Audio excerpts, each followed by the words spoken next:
नमस्कार, आप लाइव बिहार देख रहे हैं। मैं हूं राजमोहन तिवारी। एक बार फिर से आप सभी का स्वागत है हमारे खास प्रोग्राम खबरों से खबरदार में। देखिए, रुपौली विधानसभा उपचुनाव के परिणाम के बाद जनता दल यूनाइटेड के लिए मुसीबतें कम नहीं हो रही हैं।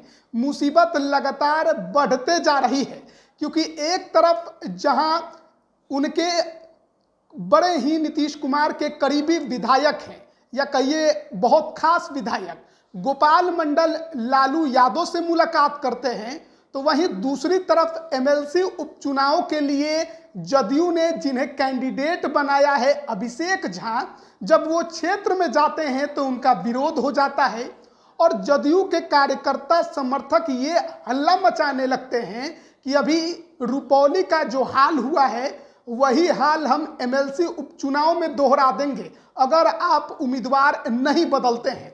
तो जनता दल यूनाइटेड के लिए आगे की राह आसान नहीं दिखाई दे रही है। वहीं कल की बात कर ले तो 20 जुलाई की तारीख है। बिहार में बढ़ते अपराध को लेकर जो INDIA गठबंधन है वो प्रतिरोध मार्च निकाल रहा है पूरे बिहार में, और पटना में भी उसका असर देखने को मिलेगा। अब इसमें यह भी सवाल होगा कि तेजस्वी यादव दिखाई देंगे या नहीं देंगे। विस्तार से चर्चा करेंगे। हमारे साथ वरिष्ठ पत्रकार रविरंजन जी हैं। सबसे पहले तो जनता दल यूनाइटेड अपनी एक सीट रुपौली तो गंवा ही चुकी है उपचुनाव में। अब MLC का जो उपचुनाव होना है तिरहुत स्नातक निर्वाचन क्षेत्र में, वहां पर जिन्हें कैंडिडेट बनाया गया है कार्यकर्ता और समर्थकों को वो पसंद ही नहीं है। हाजीपुर में प्रचार करने गए थे, जनता दल यूनाइटेड में दो फार हो गया और कहा गया कि कैंडिडेट बदलिए नहीं तो रुपौली दोहराएंगे। देखिए, ये पूरे बिहार में होने जा रहा है और खाली ये जदयू के साथ ही नहीं होगा, दूसरी पार्टियों के साथ भी होगा। जदयू की मुश्किल ये है कि आप देखिए रुपौली में वो चुनाव हारे, आपके ये भागलपुर के तरफ के उनकर गोपाल मंडल जो हैं वो जाके लालू प्रसाद यादव से मिल रहे हैं। आप देखिए बेलागंज में उनके प्रत्याशी तो थे अभय कुशवाहा, और अभय कुशवाहा मैंने पार्टी छोड़ के राजद में गए और सांसद बन गए। अब तो बेलागंज में अगर उपचुनाव हुआ तो जदयू को खोजना पड़ेगा कि उनके प्रत्याशी कौन होंगे। और यही बात होगी रामगढ़ में भी। रामगढ़ में जदयू छोड़ के चले गए, मैंने जगदानंद सिंह के बेटे जो हैं जदयू में थे और जदयू छोड़ के चले गए वहाँ। अब वो RJD से लड़ेंगे, तो जदयू को वहाँ भी अगर सीट जदयू को वो मिलती है, हालांकि वो भारतीय जनता पार्टी की सीट है, लेकिन वहाँ भी उनके प्रत्याशी चले गए।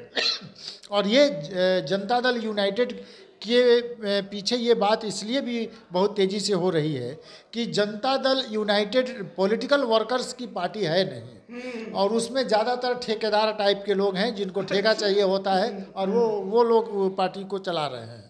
तो ऐसी स्थिति में उनके जो राजनीतिक कार्यकर्ता हैं, आप देखिए मनीष वर्मा कहाँ से आए, अचानक प्रकट हुए और महासचिव बन गए। उनकी पार्टी में इस तरह से अनेक बार हुआ। RCP सिंह भी इसी तरह से आए थे। इवन की प्रशांत किशोर को भी लाया गया और पूरी पार्टी की कमान उनको सौंप दी गई। ये राष्ट्रीय अध्यक्ष बना दिया गया ललन सिंह को, उसके बाद उपेंद्र कुशवाहा को, और फिर दोनों में क्लैश हुआ। माने पार्टी कार्यकर्ताओं की बात वहाँ पर होती नहीं है। एक वन मैन शो है, नीतीश कुमार जो चाहते हैं वो करते हैं। तो बरसों से जो कार्यकर्ता काम कर रहे हैं वो तो पूछेंगे भाई कि हम कहाँ हैं। वही वैशाली में देखने को मिला। और अभिषेक झा ऐसे प्रत्याशी, माने देवेश चंद्र ठाकुर, माने आप सोच सकते हैं कि देवेश चंद्र ठाकुर के जगह पर आप किसको प्रत्याशी बना रहे हैं, अभिषेक झा। और इसी बात से लोगों की नाराजगी है। अभिषेक झा का पॉलिटिकल कैरियर क्या है, प्रवक्ता है, और देवेश चंद्र ठाकुर का अपना एक कद है और बुद्धिजीवी भी हैं। ऐसा है देवेश चंद्र ठाकुर उस इलाके में लगातार जीतते रहे, तिरहुत मुजफ्फरपुर में, और इस इलाके में उनकी एक पकड़ है और पहचान है, और एक सौम्य शालीन पॉलिटिशियन के तौर पर उनको देखा जाता है। हालांकि उनका भी इधर बड़ा विरोध हो गया जब वो जब उन्होंने कह दिया कि मैंने अपनी जाति जिन्होंने हमको वोट नहीं दिया है उनका काम हम नहीं करेंगे, तो इसका विरोध हुआ। लेकिन ये उनका दर्द था। उन्होंने जिन लोगों के लिए काम किया उन लोगों ने उनको वोट नहीं दिया, तो उन्होंने लोगों से कहा कि हम तो भाई सबका काम करते हैं और लोग हमको वोट नहीं देते, व्यक्तिगत काम नहीं करेंगे, ये बात वो कह रहे थे। मुश्किल ये है कि जनता दल यूनाइटेड के जो कार्यकर्ता हैं, जो उसके ज़मीनी लेवल के कार्यकर्ता हैं, वो अपने आप को ठगा हुआ महसूस कर रहे हैं। आप जब मन तब कहते हैं कि राजद के साथ चल चलो, फिर जब मन तब कहते हैं भाजपा के साथ चल चलो, तो वो कार्यकर्ता आखिर क्या करे, और वो मोरली वो डाउन हो जाता है। अब अचानक उसके ऊपर आप अभिषेक झा को थोप दिए कि इसको जिताओ, भाई, तो ऐसी स्थिति में जनता दल यूनाइटेड की मुश्किल बड़ी हुई है। वन मैन शो की जो बात होती है जनता दल यूनाइटेड में, वही है, कार्यकर्ताओं से कोई राय नहीं, ना ही पार्टी के अन्य नेताओं से कोई राय। नीतीश कुमार ने कह दिया तो अब मानना पड़ेगा, वही बात है। और अपने हिसाब से वो किसी को भी, अब उमेश कुशवाहा का पॉलिटिकल कद क्या है जिस समय उनको बनाया गया, और वशिष्ठ नारायण सिंह का कद देखिए, और उसके बाद अध्यक्ष बनते उमेश कुशवाहा। किन लोगों को आप चुन रहे हैं और किसको पार्टी के पदों पर आप बैठा रहे हैं, ये बहुत मुश्किल है। एक समय जब पार्टी में अनुशासनिक कार्रवाई हो रही थी, उस समय चंद्रेश्वर प्रसाद चंद्रवंशी भी उस कमेटी में थे, तो बड़े बड़े नेताओं के खिलाफ कौन लोग कार्रवाई कर रहे थे? चंद्रेश्वर चंद्रवंशी। उस समय जो पार्टी में इनका कोई कद नहीं था। ये 10-15 साल पहले की बात हम कह रहे हैं। तो ऐसे लोगों को नीतीश कुमार अचानक ले आते हैं, उनको बड़ा सा कद दे देते हैं और उनको कह देते हैं कि जो मन में वो करो। तो क्या होगा? जिस प्रकार से हाजीपुर में कार्यकर्ताओं के अंदर उदासी देखने को मिला, जिस प्रकार से अभिषेक झा का विरोध हुआ, जबकि मंच पर नीरज कुमार जो एमएलसी हैं, पूर्व मंत्री, वो मौजूद थे, देवेश चंद्र ठाकुर मौजूद थे, और पार्टी के बड़े नेता वहां पर बैठे हुए थे, और मंच पर बैठे हैं, सामने से कार्यकर्ता कैंडिडेट बदलने को कह रहा है। तो ऐसे परिस्थिति में इस एमएलसी उपचुनाव को लेकर जेडीयू के सामने कितनी बड़ी चुनौती अब खड़ी है? नीतीश कुमार की पार्टी के सामने बहुत बड़ी चुनौती है। और आप देख लीजिए कि जिस तरह से उनके सहयोगी दल माने भारतीय जनता पार्टी भी उन पर दबाव बनाने की कोशिश कर रही है। एक आईएएस ऑफिसर के खिलाफ जो ईडी के छापे पड़े हैं, उससे नीतीश कुमार की अलग से मुश्किल बड़ी हुई है। संजीव हंस नीतीश कुमार पर दबाव बढ़ा दिया बीजेपी ने। बिल्कुल, नीतीश कुमार पर दबाव बनाने के लिए ये कुछ किया गया है।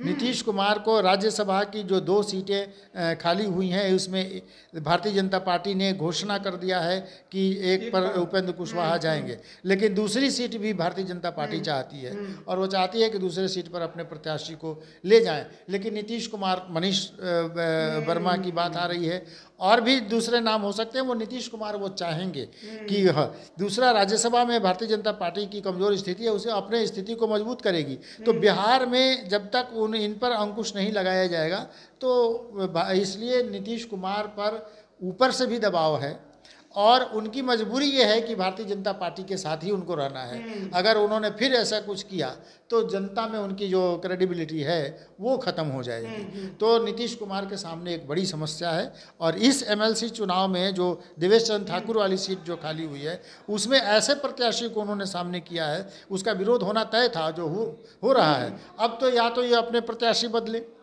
किसी दूसरे व्यक्ति को वहाँ पर ले जाएं, और नहीं तो उनको वो झेलना पड़ेगा जिस तरह के लोग पार्टी कार्यकर्ता कर रहे हैं। क्षेत्र का बात है, प्रचार होगा, अभी तो तारीख भी चुनाव की नहीं अभी नहीं घोषित हुई है। और जो उपचुनाव होने वाले हैं, अगर उपचुनाव में कौन कौन सी सीटें जदयू को मिलती हैं, अभी तो यही देखना होगा। लेकिन जदयू को जो सीटें मिलेंगी, वहाँ पर उनको प्रत्याशी ढूंढना है। बेलागंज में उनको ढूंढना है, उनका प्रत्याशी राजद में चला गया, तो वहाँ वो क्या करेंगे? रॉकी यादव का बड़ा है। हाँ, रॉकी यादव की जो आपराधिक छवि है वो उनके राह के रोड़े हैं, और उन पर हत्या का मुकदमा चल रहा है। रॉकी यादव की चर्चा जरूर हो रही है, लेकिन पार्टी में संजय झा का भी कद बढ़ा है, वो कार्यकारी अध्यक्ष बनाए गए हैं, और उनके भी एक व्यक्ति संजय यादव की चर्चा, चंदन यादव की चर्चा है कि वो भी वहाँ से चुनाव लड़ना चाहते हैं। तो देखिए, जदयू के भीतर अब टिकट के लिए मारामारी, जदयू के भीतर माने पार्टी में कद के लिए मारामारी, ये सब शुरू हो गया है। और ये पार्टी जिस तरह से तेजस्वी यादव कहते रहे हैं कि 25 के इलेक्शन आते आते ये ख़त्म हो जाएगी पार्टी, तो ये हो सकता है। कहाँ बीजेपी बैठक करके कह रही है कि 25 में नीतीश कुमार को सीएम बनाना है, एनडीए फिर 200 पार, कहाँ जेडीयू अपना अस्तित्व बचाने की लड़ाई लड़ रही है, उपचुनाव कैसे जीते वो सोच रही है। निश्चित रूप से भारतीय जनता पार्टी की अगर राह में कोई रोड़ा है तो वो जदयू ही है। अच्छा। और मुश्किल ये है कि जदयू के बिना भारतीय जनता पार्टी का काम भी नहीं चलने वाला है। वो तो है नीतीश कुमार के बिना, क्योंकि जदयू कोई पार्टी है नहीं, पॉलिटिकल पार्टी वो नहीं है। तो नीतीश कुमार जब तक उस पार्टी में हैं तो भारतीय जनता पार्टी की ज़रूरत नीतीश कुमार हैं, और नीतीश कुमार के बिना वो चल नहीं सकते। लेकिन नीतीश कुमार जब तक हैं तब तक भारतीय जनता पार्टी बिहार में कोई कमाल नहीं कर सकती। मुख्यमंत्री तो नीतीश कुमार ही रहेंगे, सत्ता की चाबी नीतीश कुमार के हाथ में रहेगी, उनको छोटे भाई की भूमिका में रहनी पड़ेगी और इसी भूमिका से वो बाहर निकलें। भारतीय जनता पार्टी के भीतर भी इस बात को लेकर है, अश्विनी चौबे कह चुके हैं कि मैंने आप भारतीय जनता पार्टी का जो बोल नहीं रहे, सब चाह रहे हैं कि अपने बल पर लड़िए और बिहार में भारतीय जनता पार्टी की सरकार बने। लेकिन मुश्किल यही है कि उनके पास जो वोटों का जो समीकरण है, नीतीश कुमार ने लॉकुश का जो समीकरण बनाया है, उसी को तोड़ने के लिए लालू प्रसाद यादव ने कोशिश की थी, लोकसभा चुनाव में कुछ सफल भी हुए। उस समीकरण को का उस तरह का काट कोई भारतीय जनता पार्टी अभी तक तैयार नहीं कर पाई है, और ये मजबूरी बीजेपी की है, इसीलिए वो नीतीश कुमार के साथ हैं। लेकिन उनकी जड़ें खोदने का प्रयास वो लगातार करते रहते हैं और करते रहेंगे। नीतीश कुमार जिस दिन पिनक जाएंगे, उनको लग जाएगा कि सचमुच में जड़ खोद रहा है, तो फिर पाला बदल लेंगे। एक चीज़ यहाँ पे समझनी है कि रुपौली बीते 3 चुनाव से जनता दल यूनाइटेड जीत रही थी, इस बार उपचुनावों में उसे हार का सामना करना पड़ा। देवेश चंद्र ठाकुर लंबे समय से तिरहुत स्नातक निर्वाचन क्षेत्र का चुनाव जीतते आ रहे हैं, अब उन्होंने सीट खाली की है तो उपचुनाव हो रहा है। बवाल जेडीयू में शुरू हो गया है, राजद यहां से अपना उम्मीदवार उतारने की तैयारी में लगा है, 1-2 निर्दलीय की भी खबर आ रही है। तो क्या तिरहुत स्नातक निर्वाचन क्षेत्र में भी कुछ बड़ा उलटफेर हो सकता है, या राजद एक लंबे अरसे के बाद इस सीट पर अपना कब्जा जमा सकती है? उस इलाके में देखिए, प्रशांत किशोर ने अपनी यात्रा शुरू की थी, वो भितिहरवा आश्रम से शुरू की थी, और उस इलाके में वो बहुत घूमे हैं, मुजफ्फरपुर, हाँ पूरा इलाका वो घूमे हैं। उसके बाद सारण में पिछली बार एमएलसी चुनाव में उन्होंने अपने प्रत्याशी को जिता लिया, हालांकि उनकी पार्टी अभी बनी नहीं है और पार्टी की घोषणा उन्होंने नहीं की है, लेकिन ज़मीनी स्तर पर जो वो काम कर रहे हैं, और ऐसे ही लोग टारगेट पर हैं जो पार्टी से नाराज़ हैं, पार्टी के कार्यकर्ता जो नाराज़ चल रहे हैं, और जो बड़े बड़े कार्यकर्ता हैं जिनको जगह मिलनी चाहिए थी उनको जगह नहीं मिलती है, तो ऐसे लोगों को प्रशांत किशोर जगह दे रहे हैं, और उन लोगों को लग रहा है कि प्रशांत किशोर के यहाँ कोई संभावना दिख रही है। तो नीतीश कुमार की पार्टी को, चूँकि वो प्रशांत किशोर उपाध्यक्ष रह चुके हैं और पार्टी का इफ़ बट ABCD सब वो जानते हैं, तो उनको मालूम है कि कहाँ कहाँ चोट करेंगे तो नीतीश कुमार कमज़ोर होंगे। तो एक चैलेंज प्रशांत किशोर भी हैं उनके लिए, और इसी चुनाव में नहीं, विधानसभा चुनाव में भी वो बड़ी चुनौती बन के खड़े हो जाएंगे। तो प्रशांत किशोर ही चुनौती होंगे या राजद भी चुनौती पेश कर सकती है? नहीं, राजद तो लगी हुई है, राजद तो लगी हुई है। जिस अभय कुशवाहा को तोड़ा, बेलागंज में तोड़ के अपना प्रत्याशी बना लिया और औरंगाबाद में चुनाव जीता लिया, तो राजद तो नीतीश कुमार के कुशवाहा माने उसका जो वोट बैंक है लव कुश वाला, उस पर उसको टारगेट कर रही है, क्योंकि राजद को भी अपने बेटे को, अगर तेजस्वी यादव को, लालू यादव को मुख्यमंत्री बनाना है तो उनको एक बढ़िया वोट बैंक बनाना पड़ेगा। खाली मुसलमान यादव करके वो नहीं जीत सकते, इनको नहीं बना सकते, तो वो नीतीश कुमार के वोट बैंक को ही तोड़ेंगे, क्योंकि भारतीय जनता पार्टी का वोट बैंक जो है उनके साथ जाने वाला है नहीं। थोड़ा बहुत कहीं वो तोड़ लेंगे तो वो तोड़ लेंगे, तो नीतीश कुमार को कमज़ोर करने की कोशिश करेंगे लालू प्रसाद यादव, और नीतीश कुमार को उस हाल पर ले जाएंगे कि ये अपनी मर्जी से उनको न चला पाएँ।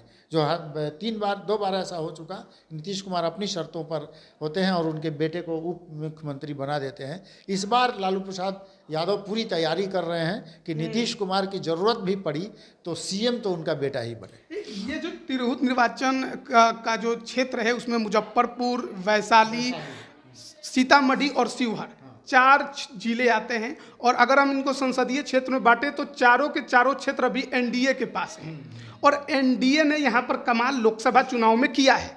लेकिन क्योंकि एमएलसी का जो ये चुनाव होता है स्नातक का, इसमें आम जनता वोट नहीं करती है, जो स्नातक के जिनका मतदाता सूची में नाम होता है वही लोग वोट करते हैं, तो लगभग 1 लाख के आसपास वोटर हैं। तो क्या ये इम्पैक्ट लोकसभा वाला इस बार के एमएलसी उपचुनाव में भी पड़ेगा, या फिर क्योंकि बुद्धिजीवी लोग हैं, पढ़े लिखे लोग हैं, उस हिसाब से वोट करेंगे, और संगठन का कितना नफा नुकसान हो सकता है? देखिए, जॉर्ज फर्नांडिस को जब इन्होंने बेटिकट किया था और राष्ट्रीय अध्यक्ष पद से हटाया था, तो मुजफ्फरपुर के इलाके में इसको लेकर बड़ी नाराज़गी थी। लंगट सिंह कॉलेज और बिहार विश्वविद्यालय यानी छात्र राजनीति का एक बहुत बड़ा केंद्र है वहाँ, और वो बिहार विश्वविद्यालय के ही अधिकांश छात्र देवेश चंद्र ठाकुर के वोटर हैं, और जो भी वहाँ पर तिरहुत के इलाके में जो होगा उसके वोटर बिहार विश्वविद्यालय के ही छात्र हैं। तो वहाँ की जो राजनीति है उसमें एक तो अगड़ी पिछड़ी का सवाल ही है, वो इलाका भूमिहार मतदाता वहाँ पर ज़्यादा डोमिनेटिंग है, लेकिन मल्लाहों की भी संख्या है, लेकिन यूनिवर्सिटी में मल्लाहों की संख्या कम है, माने छात्रों में। तो स्नातक जो हैं उसमें अगड़ी जाति के वोटर्स की का वो है। तो वो तो है कि नीतीश कुमार को वहाँ पर माने ज़मीनी स्तर पर पार्टी कार्यकर्ताओं को जब तक वो दुरुस्त नहीं कर लेंगे, इस चुनाव में वो हारेंगे। देवेश चंद्र ठाकुर की बात दूसरी है। देवेश चंद्र ठाकुर के अपने लोग थे और अपने बल पर वो जीते थे, पार्टी के टिकट से उनको कोई वो नहीं था, वो अपने बल पर जीतते थे, निर्दलीय भी जीतते थे।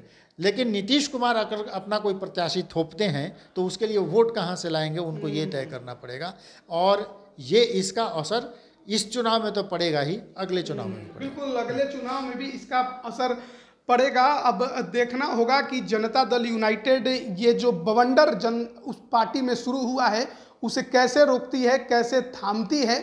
लेकिन एमएलसी उपचुनाव की सुगबुगाहट तेज हो गई है। अभी तक तारीखों का ऐलान नहीं हुआ है, लेकिन उससे पहले जनता दल यूनाइटेड ने कैंडिडेट सेलेक्ट कर लिया। औपचारिक घोषणा उनके तरफ से नहीं हुई, लेकिन अभिषेक झा को लेकर अब इन क्षेत्रों में घूमना पार्टी के नेताओं ने शुरू कर दिया है। और यही वैशाली जिले के हाजीपुर में हमें देखने को मिला, जहां पर अभिषेक झा का खुलकर विरोध हुआ, कैंडिडेट बदलने की मांग की गई, और यहां तक पार्टी के कार्यकर्ताओं ने कह दिया कि अगर कैंडिडेट नहीं बदला तो रुपौली दोहरा देंगे। अब ऐसे में देखना होगा कि जेडीयू जो ये दो फार पार्टी में हुआ है उसे कैसे समेटती है और कैसे संगठन को मजबूत कर जिस कैंडिडेट का चयन किया है उसके लिए आगे बढ़ती है। लेकिन एमएलसी उपचुनाव में ही राह कठिन नहीं है। बेलागंज उपचुनाव होने वाला है 4 सीटों में, उसमें एक बेलागंज की सीट है जो सुरेंद्र यादव के सांसद बन जाने की वजह से खाली हुई। पिछले चुनाव में अभय कुशवाहा कैंडिडेट थे जेडीयू के, अब वो आरजेडी के औरंगाबाद से सांसद बन गए। अब जेडीयू के सामने ये समस्या है कि वहाँ किसे कैंडिडेट वो बनाएंगे। कई दावेदार पहलवान बनकर मैदान में उतर गए हैं, मुहर किस पर लगेगी ये देखने वाली बात होगी। और सवाल है कि क्या इन उपचुनावों में जेडीयू अपना कमाल दिखा पाएगी, क्या अपने सीटों को बचा पाएगी और राजद के सीटों को छीन पाएगी, क्योंकि रुपौली तो वो पहले ही हार चुकी है। तो बने रहिएगा हमारे साथ, तमाम अपडेट हम आप तक पहुंचा रहे हैं। आप सभी का बहुत बहुत धन्यवाद।